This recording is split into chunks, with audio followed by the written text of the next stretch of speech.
કેમ છો મિત્રો? જય યોગેશ્વર, જય સ્વામિનારાયણ, જય શ્રી કૃષ્ણ. હું છું શિલ્પા. શિલ્પાસ કિચન રેસિપીસમાં તમારું સ્વાગત કરું છું. આપણે ઘણી વખત 2, 3 કે 4, 5 રોટલીનો બાંધેલો લોટ વધતો હોય છે.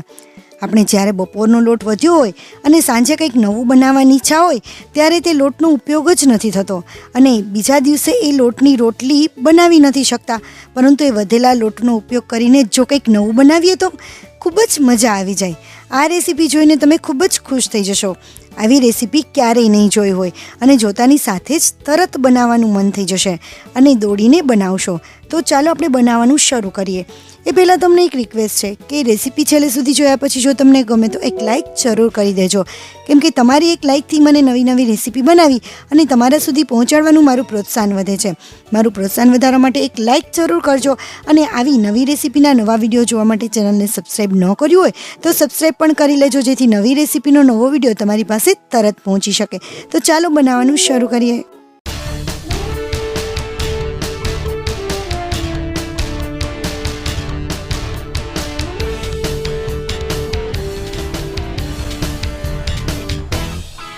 મારે પણ એવું જ થયું કે રોટલીનો લોટ વધ્યો હતો અને બધાને કંઈક નવું ખાવું હતું, તો મેં કંઈક નવું જ વિચાર્યું. તો આ જે લોટ છે ને એ મારો બપોરનો લોટ છે અને મેં ફ્રીજમાં નહોતો રાખેલો. જો તમે ફ્રીજમાં લોટ રાખેલો હોય ને તો વહેલા બહાર કાઢી લેવો અને એને સોફ્ટ થવા દેવો. તો હવે આપણે મિક્સરની જાર લઈશું અને એની અંદર આ રીતે લોટના નાના નાના લુવા કરી નાખી અને કટ કરી લઈશું. નાના નાના આ રીતે કટ કરવાના છે, જેથી આપણી આગળની પ્રોસેસ જે છે ને એ પ્રોપર રીતે થઈ શકે. હવે ત્યાર પછી એની અંદર લોટના પ્રમાણમાં આપણે મસાલા નાખી દઈએ. પહેલાં તો થોડું મીઠું અને જેટલું સ્પાઇસી બનાવવું હોય એ પ્રમાણે તમારે લાલ મરચું નાખવાનું છે. થોડું ધાણા જીરું પાવડર નાખી દઈશું અને થોડી એવી ચપટી હળદર નાખી દઈશું અને ત્યાર પછી એની અંદર દહીં નાખીશું. અને દહીં જો ખાટું હોય તો તમારે થોડું ઓછું નાખવું અને બહુ મોડું હોય તો થોડું તમે વધુ નાખી શકો છો. અત્યારે હું 5 ચમચી દહીં નાખું છું અને મારું દહીં જે છે ને એ મીડિયમ છે, સાવ મોડું પણ નથી અને બહુ ખાટું પણ નથી. અને થોડું એવું આપણે પાણી નાખીએ. જો તમે દહીં વધુ નાખતા હોય, મોડું દહીં હોય અને વધુ નાખતા હોય તો પાણી સાવ ઓછું નાખવું અથવા જરૂર પડે તો જ નાખવું. હવે એને આ રીતે એકદમ સરસ રીતે ક્રશ કરી લેવાનું છે, એટલે આ રીતે મસ્ત પેસ્ટ બની જશે. આ રીતે સ્મૂથ પેસ્ટ બનાવી લેવાની છે. તમે જોઈ શકો છો એકદમ સરસ સ્મૂથ પેસ્ટ બની ગઈ છે. તો હવે એને આપણે એક બાઉલમાં ટ્રાન્સફર કરી લઈશું. તમે કોઈ પણ બાઉલમાં આપણે ટ્રાન્સફર કરી લઈએ. આ રીતે તમે જોઈ શકો છો એકદમ સરસ સ્મૂથ પેસ્ટ તૈયાર થઈ ગઈ છે. જેટલા નાના લુવા બનાવ્યા હશે અને નાખ્યા હશે ને એટલી જ સ્મૂથ પેસ્ટ તૈયાર થશે. અને ઠંડો લોટ હશે ને તો પણ એટલી સ્મૂથ નહીં બને, એટલે ખાસ ધ્યાન રાખવું. હવે ત્યાર પછી મેં બાફેલો બટેટા લીધા છે, 2 બટેટા લીધા છે. એને આ રીતે છીણી લઈશું.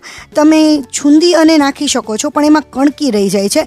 પણ કણકી ના રહેવા દેવી હોય ને તો એને આ રીતે કોઈ પણ તમારી પાસે ખમણી હોય ને નાની મોટી તો એનાથી ખમણી શકો છો. ચીઝ ખમણવાની કોઈ પણ ખમણી હોય તો એનાથી પણ આ રીતે બટેટાને ખમણી અને એની અંદર નાખી દઈશું, એટલે સરસ પ્રોપર એની પેસ્ટ તૈયાર થાય છે. એકદમ એનો છૂંદો છે ને એમાં કોઈ કણકી નથી રહેતી. હવે ત્યાર પછી અહીંયા મેં કોબીજને એકદમ ઝીણું ખમણી લીધું છે. જો ઝીણું શેનાથી ખમણ્યું છે, આ જે ચોપર આવે છે ને વેજ કટર એનાથી જ મેં ખમણી લીધું છે. એનાથી સરસ ખમણાઈ જાય છે. તો એ 3-4 ચમચી નાખી દઈએ. ત્યાર પછી જે ડુંગળી છે એને પણ મેં એ જ રીતે ખમણી લીધી છે. એ પણ 3-4 ચમચી આપણે એની અંદર નાખી દઈએ. તમે બીજા કોઈ પણ વેજીટેબલ પણ નાખી શકો છો, જેમ કે ગાજર છે, કાકડી છે, એ પણ તમે આ રીતે ક્રશ કરી ઝીણું ખમણીને નાખી શકો છો. ત્યાર પછી અહીંયા મેં 3 મરચાંની નાની નાની કટકી કરી લીધી છે. થોડી એવી રાખી દઈએ ઉપર ગાર્નિશ કરવા માટે, બીજી બધી નાખી દીધી છે. અને ત્યાર પછી અહીંયા મેં પનીર લીધું છે, એને મેં ખમણી લીધું છે. 3-4 ચમચી જેટલું પનીર છે. આ ઓપ્શનલ છે અને ભાવતું હોય તો તમે નાખી શકો છો, ખૂબ જ ટેસ્ટ સારો આવે છે. ત્યાર પછી અહીંયા મેં કોથમરી, ફ્રેશ કોથમરી લીધી છે, તો એને પણ આપણે એની અંદર એડ કરી દઈએ અને આ બધા જ વેજીટેબલને આપણે સરસ રીતે મિક્સ કરી લઈશું. જેમ વેજીટેબલ વધારે હશે ને એમ આનો ટેસ્ટ પણ સરસ આવશે અને આ રેસીપી પણ ખૂબ જ સરસ બનવાની છે. મિત્રો અહીંયા તમને એક વખત હજી ફરીથી યાદ કરાવી દઉં કે જો તમને રેસીપી ગમે તો એક લાઇક કરી દેજો અને કમેન્ટ પણ કરતા રહેજો. તમારા આટલા સરસ કમેન્ટ આવે છે ને એ કમેન્ટનો જવાબ આપી મને ખૂબ જ આનંદ આવે છે અને એ વાંચીને પણ મને ખૂબ જ આનંદ આવે છે. તો આમ જ કમેન્ટ કરતા રહેજો અને રેસીપી ગમે તો તમે બીજા સાથે પણ શેર કરજો, જેથી એમને પણ ઉપયોગી બને. હવે આપણે જે શાકભાજી નાખ્યા છે ને એના પ્રમાણમાં આપણે મીઠું નાખી દઈશું. જો તમારે હજી સ્પાઇસી કરવું હોય તો તમે આની અંદર લાલ મરચું પાવડર કે ચીલી સોસ નાખી શકો છો.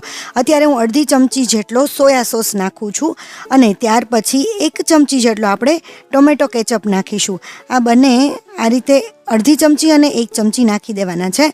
આ ખાસ નાખજો, એનાથી છે ને બાળકોને સરસ લાગશે અને ચાઇનીઝ ટેસ્ટ આવશે. તો આ બંને નાખી અને બધાને મિક્સ કરી લેવાનું છે. તમારે હજી સ્પાઇસી બનાવવું હોય તો એમાં ચીલી સોસ નાખી શકો છો, અથવા તો જે લીલા મરચાં નાખ્યા છે ને એનું પ્રમાણ થોડું વધારી શકો છો. એ પણ સરસ રીતે આપણે મિક્સ કરી લઈએ. હવે બધું સરસ મિક્સ થઈ ગયું છે તો એની અંદર આપણે અડધી વાટકીથી પણ ઓછો જેટલો લોટ હતો ને એના કરતાં થોડો ઓછો એટલો રવો નાખીશું. રવાનો લોટ નાખીશું, અથવા રવો જો આખો હોય ને તો એને થોડો ક્રશ કરી અને એનો લોટ જેવું બનાવી નાખશું અને ત્યાર પછી એની અંદર નાખી દેવાનું છે. એટલે જેટલો તમે લોટ લીધો હોય ને એના પ્રમાણમાં આપણે રવાનો લોટ લેવાનો છે. આ બધું જ આપણે સરસ રીતે મિક્સ કરી લેવાનું છે. અને ત્યાર પછી મોસ્ટ ઇમ્પોર્ટન્ટ, અહીંયા મેં ઈનો લીધો છે. મેં અહીંયા છે ને લેમન ફ્લેવર ઈનો લીધો છે. તમારી ઘરે જે પણ ફ્લેવર હોય ને એ ફ્લેવર આમાં નાખી શકો છો. ફ્લેવરથી કોઈ પણ જાતનો બહુ ફરક પડતો જ નથી. સાદો હોય તો એ, ઓરેન્જ ફ્લેવર હોય તો એ, આપણે અડધી ચમચી એની અંદર નાખી દેવાનો છે. પણ આ જે છે ને ક્યારે નાખવાનો છે કે જ્યારે તમારે આ રેસીપી બનાવવી જ હોય ને ત્યારે છેલ્લે ઈનો નાખવાનો છે. અને જો તમે બેટર બનાવીને વહેલા તૈયાર રાખવાના હોય અને રેસીપી અડધી કલાક પછી બનાવવાની હોય ને તો તમે ઈનો થોડીવાર પછી, એટલે કે જ્યારે રેસીપી બનાવવાના હોય ને ત્યારે નાખવો ઈનો.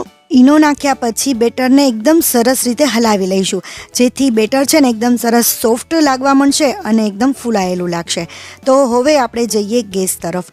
મેં અહીંયા પેન લીધી છે, એની અંદર આપણે થોડું એવું તેલ નાખી દઈશું. જો કે નોનસ્ટિક પેન હોય ને તો એમાં તેલ પણ લગાવવાની જરૂર નથી હોતી, પરંતુ ઘણી વખત શું થાય છે કે પેન જૂની થઈ ગઈ હોય ને તો ક્યાંક ખાંચ થઈ ગઈ હોય તો ત્યાં ચોંટી ના જાય એટલા માટે આપણે પ્રોપર તેલ લગાડી લઈએ. અને ત્યાર પછી આપણું જે બેટર હતું ને એને આ રીતે થોડું એવું ચમચીથી લઈ અને સ્પ્રેડ કરી દઈશું.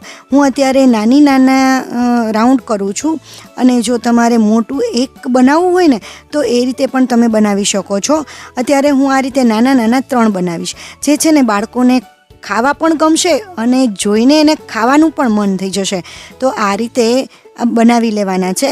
અને જો તમારે એને ટિફિનમાં આપવા હોય ને તો તમે ટિફિનમાં પણ આપી શકો છો, જો આ રીતે નાના બનાવેલા હોય તો. હવે એના ઉપર આપણે થોડી ડુંગળી સ્પ્રિંકલ કરીશું અને આપણા મરચાં જે કટ કરેલા હતા ને ઝીણા એ પણ સ્પ્રિંકલ કરી દઈશું. જો તમે બીજા વેજીટેબલ નાખ્યા હોય ને તો એ પણ તમે ઉપર સ્પ્રિંકલ કરી શકો છો. હવે એને આપણે બધામાં સરસ રીતે સ્પ્રિંકલ થઈ જાય ત્યાર પછી ઢાંકી અને પાકવા દેવાનું છે.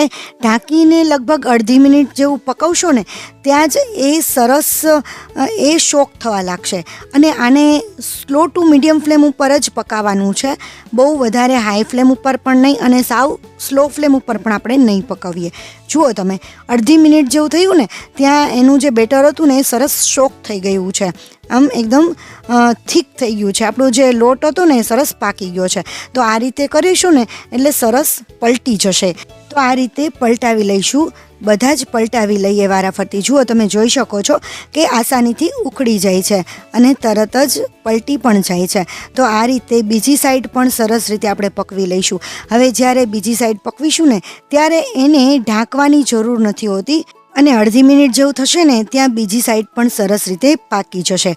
તો હવે આપણે અડધી મિનિટ થઈ ગઈ છે અને આપણે ચેક કરી લઈએ તો બીજી સાઈડ પણ સરસ ગોલ્ડન બ્રાઉન કલર આવી ગયો છે. જો તમે જોઈ શકો છો આપણી ડુંગળી મરચાં હતા એ પણ પાકી ગયા છે. એનો પણ ટેસ્ટ સરસ આવશે જ્યારે એ પાકી જશે ત્યારે.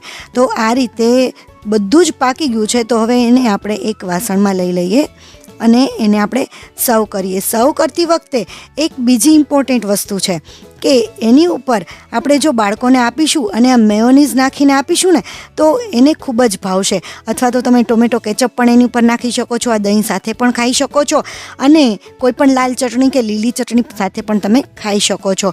એકદમ ટેસ્ટી બને છે. એકવાર જરૂર ટ્રાય કરજો. મિત્રો, તમને મારી આ રેસીપી કેવી લાગી ને એ મને કમેન્ટમાં જરૂર કહેજો. ગમ્યું હોય તો લાઈક કરી દેજો અને તમારા મિત્રો સાથે કે ફેમિલી મેમ્બર સાથે પણ શેર કરજો, જેથી એમને પણ ઉપયોગી બને. અને હા મિત્રો, મિત્રો, તમે મારી ચેનલને હજી સુધી સબસ્ક્રાઈબ નથી કર્યું તો રાશેની જુઓ છો આવા જ નવા વિડીયો જોવા માટે ચેનલને સબસ્ક્રાઈબ કરી લેજો. Thank you for watching. નવી રેસીપી સાથે ફરીથી મળીશું. ત્યાં સુધી બાય.